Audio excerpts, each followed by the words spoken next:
Hello and thank you for joining us on this Friday afternoon. I'm Jurnee Taylor and here's a look at some of the top stories we're following today. Hunter Biden is hit with multiple new federal charges, this time in California. We'll take a look at the accusations of tax fraud against the president's son. Plus, a Little Rock apartment goes up in flames, leaving several people displaced. Now officers are investigating what caused the fire. And an early holiday gift for the U.S. economy, as new reports from Washington show an increase in jobs. Experts say this news can point to signs of avoiding a recession.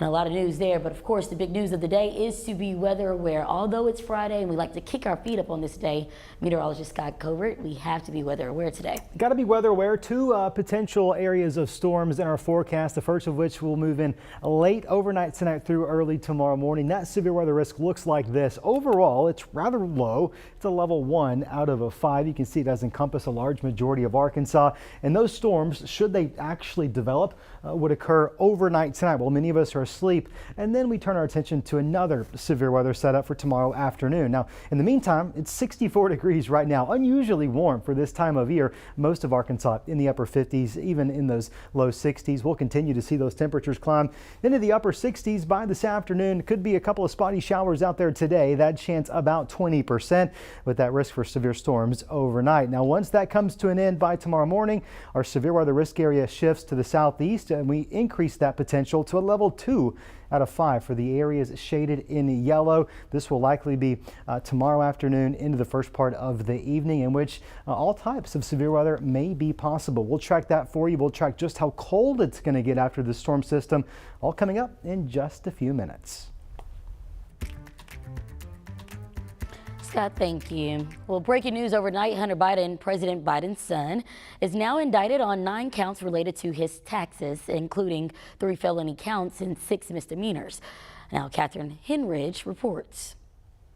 The sprawling indictment brought by special counsel David Weiss alleges Hunter Biden engaged in a 4-year scheme to avoid paying at least $1.4 million in federal taxes. Hunter Biden is facing very serious charges here. The president's son is accused of taking false business deductions to reduce his tax liability. The indictment alleges he spent this money on drugs, escorts, and girlfriends, luxury hotels, and exotic cars. One of the things I think that jumps out from the indictment is that Hunter Biden allegedly knew exactly what he was doing. In July, at a Delaware court, a plea agreement for lesser charges collapsed over whether the deal would end Hunter Biden's legal problems.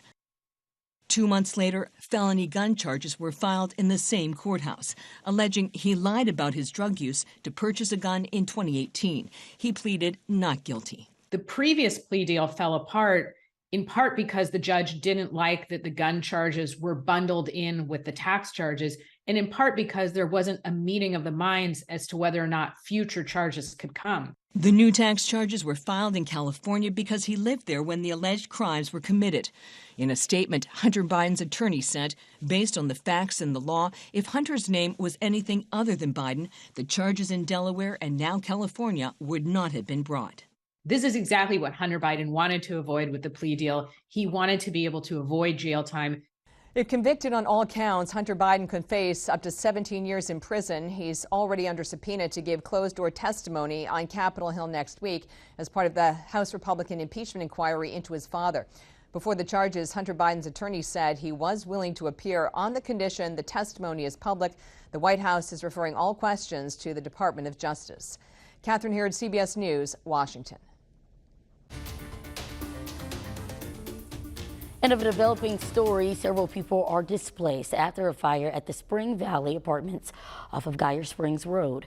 The Little Rock Fire Department responded around 6:45 Thursday evening, where they found flames coming through the roof of one of the buildings.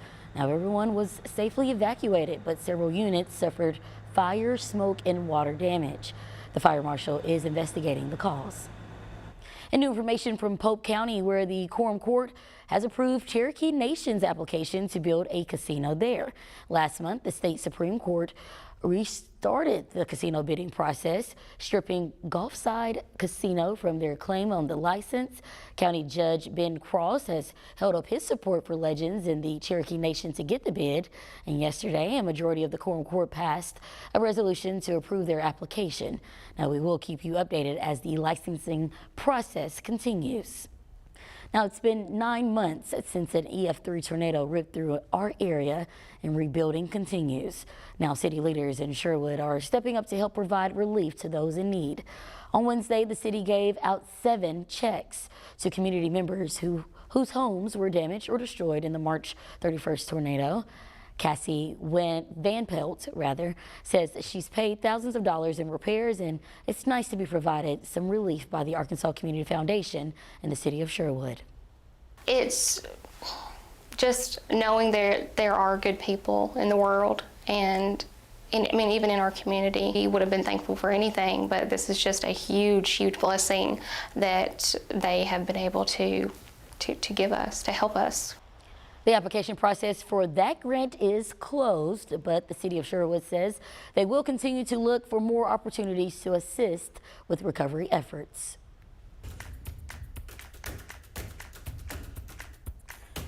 New government data out today show that the labor market adding jobs and the unemployment rate inching downward.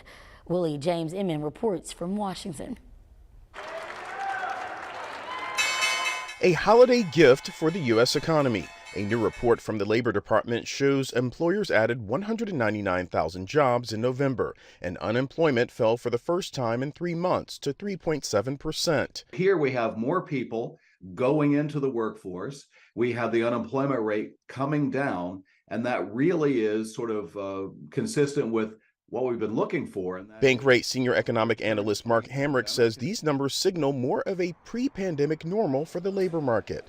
While healthcare and government sectors added jobs, November's gains also reflect the return of 47,000 striking workers in the automotive and motion picture industries. Essentially, you had to sort of set that off to the side and then see that we're very close to October's payroll gain of 150,000 jobs added. Someone who's perhaps overemployed this time of year, Santa Claus. My elves are going crazy. Santa Russ says his schedule is so jam-packed he's even had to turn down requests. It's been overwhelming quite a bit, especially on the weekends. HireSanta.com says it's seeing a 34.6% increase in demand over last year, adding more than 1,100 Kris Kringle entertainers for 2023. All this good cheer could keep the Federal Reserve in the holiday spirit when it meets next week. The Federal Reserve is likely done raising interest rates this cycle. Fed Chair Jerome Powell was wary of predictions even last week, and some investors are still jittery the resilient job market could fuel inflation.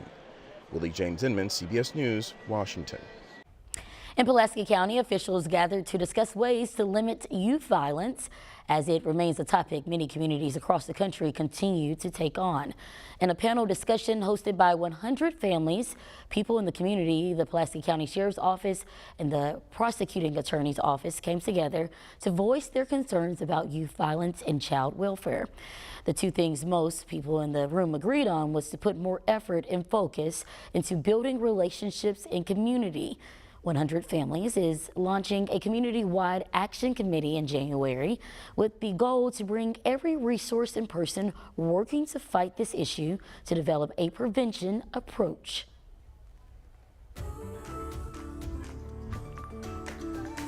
Well, the countdown is almost over. Central Arkansas's first Topgolf location finally has an opening date. The entertainment venue just off I-430 at Colonel Glenn Road will open Friday, December 22nd. The new location includes 72 golfing bays that span 2 levels, as well as food, drinks, and lounge areas. This is the state's second Topgolf, and the first opened in Rogers back in 2020. And in just a few hours, Park Plaza Mall will hold a lighting ceremony. It will start at 3 p.m. on the mall's second level near JD Sports. It's one of several events the mall is holding this holiday season. You can find others on their website, that is parkplazamall.com. you have a chance to make this Christmas an unforgettable one in Arkansas. The Salvation Army's Red Kettle campaign is underway, and the need for donations is greater than in years past. Now, when you see the bell ringers at locations throughout Central Arkansas, we hope you will stop and spare some change or cash to help this life-changing cause. A little bit from a lot of people can mean the difference between a child who has or doesn't have a present to open Christmas morning, or a family in need of a hot meal. Now, you can donate by texting the word GIVE to 501-376-1111, and it goes straight to Scott's Virtual Kettle. Again, text the word GIVE to 501-376-1111. Hip-hop's 50th anniversary is bringing together legends of the industry. Coming up, we have a preview of a Grammy salute to 50 years of music's most popular genre. It's pretty warm out there right now as we take a live look outside. Temperatures unseasonably warm this afternoon, but by Sunday we're going to swing the other direction and see some unseasonably cool temperatures. About all the air masses at place takes part this weekend, and that's going to give us a decent chance of some strong thunderstorms. The latest forecast on that coming up after this.